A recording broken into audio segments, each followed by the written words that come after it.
Good morning and welcome to Collective Worship, although it might be good afternoon when you're watching this. But whatever time of day it is, let's greet each other with peace. Peace be with you. And now, to give us a chance to get ourselves comfortable and to remind us all that this is a time of reflection, I'm going to light our virtual candle. Now, our story today is about someone who's called George Müller. Now, as you've probably worked out already from the photograph on the screen, George Müller doesn't live today. He lived in the 1800s. And in this picture, he looks like a very serious, respectable person. But when he was younger and growing up, George Müller loved a party. He loved to drink too much, and he loved to spend all his money on gambling and loved to just have a wild and exciting time. That in itself isn't too bad, but George Müller made lots of bad decisions when he was growing up. He stole money, he stayed in hotels and then didn't pay the bill at the end. He just snuck out without paying. And he made so many bad decisions that eventually he was arrested by the police and he was even thrown in jail. Now, George Müller liked to make fun of other people, particularly people who called themselves Christians. But one day he met some Christians who told him about Jesus. They told him what they believed. And he began to listen to them. And he wanted to find out more. So then he began to read the Bible and ask some questions and talk to them about what they believed. And he realized that what they were saying made sense. And he realized that here was an important decision.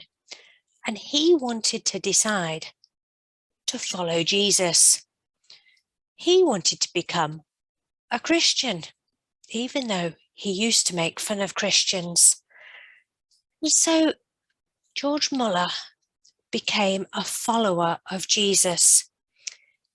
And he prayed and listened to what God had to say to him. And he really felt that God was asking him to look after children who didn't have anyone else to look after them.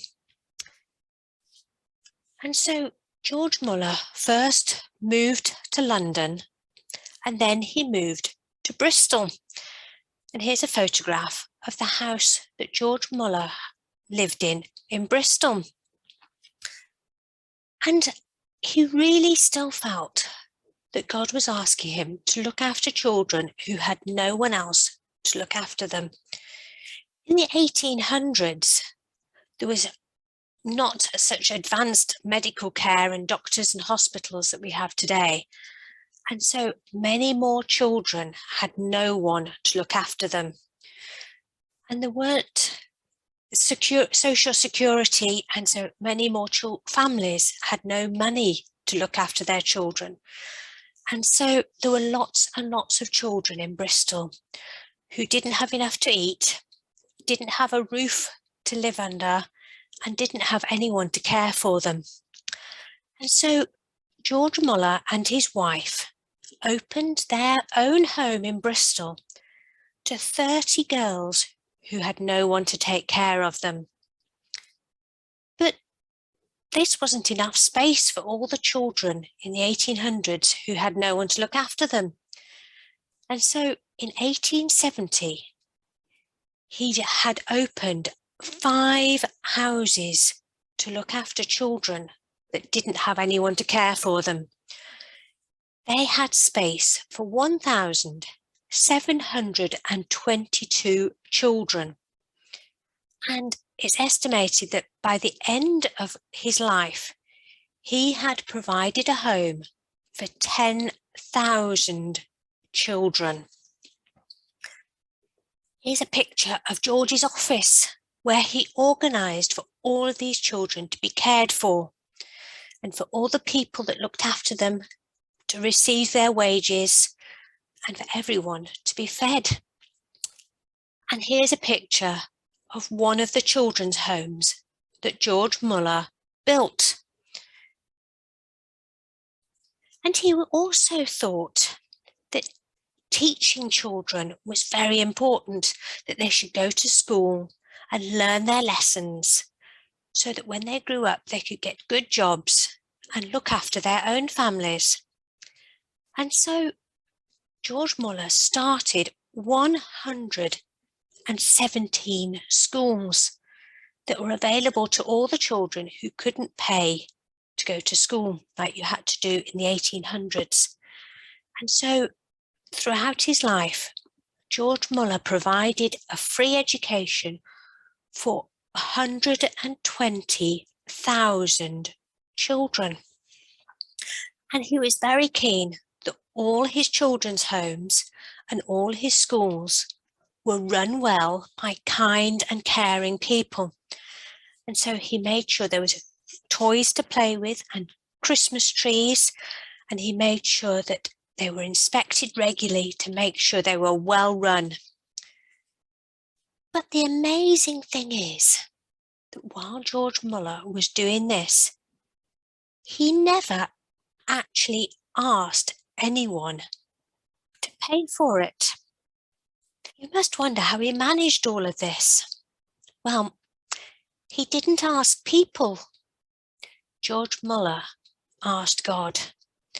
And in his office, he would pray every day that God would provide the money to set up the children's homes, to set up the schools, to pay the teachers and the people that cared for the children in the children's homes.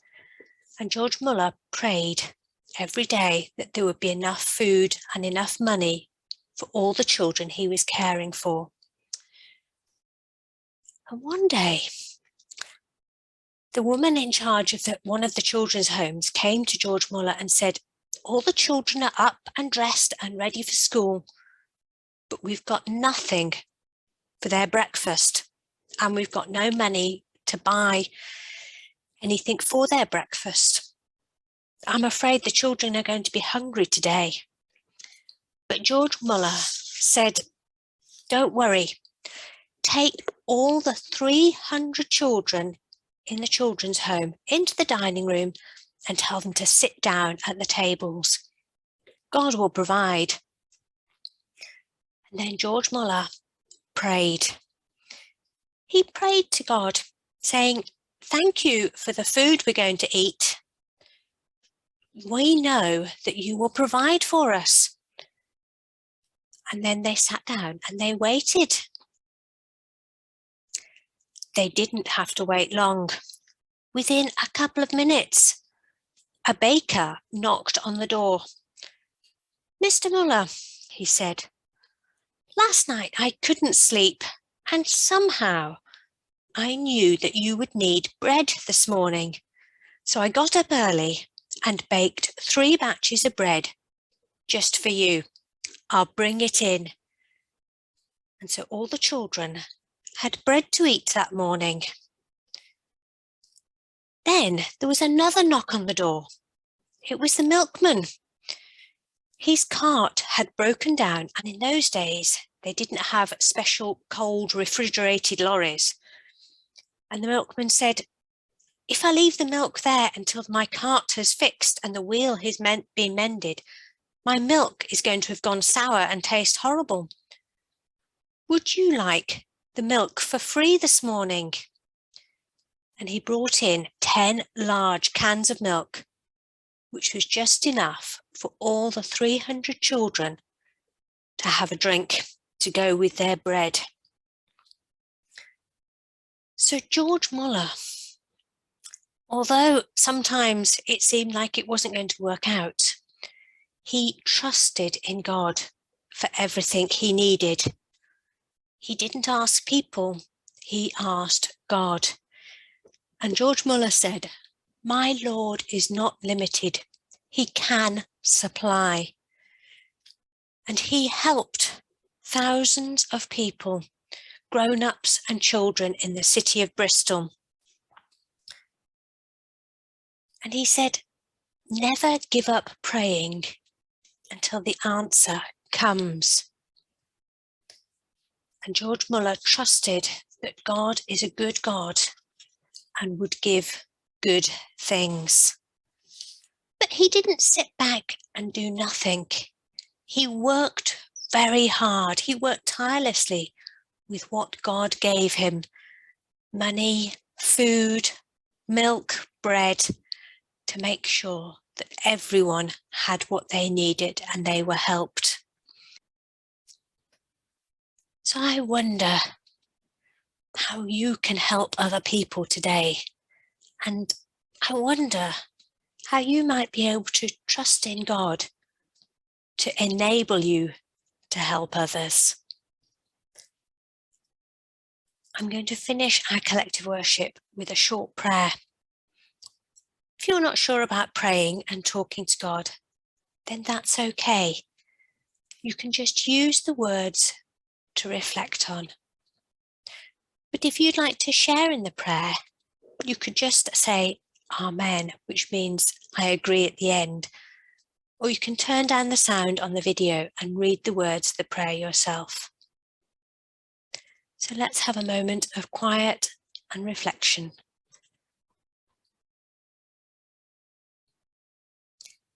Loving God, thank you that you provide for us. Show us ways to help other people. Help us to trust in you for big things and little things. Amen. Thank you very much for listening. Peace be with you. Goodbye.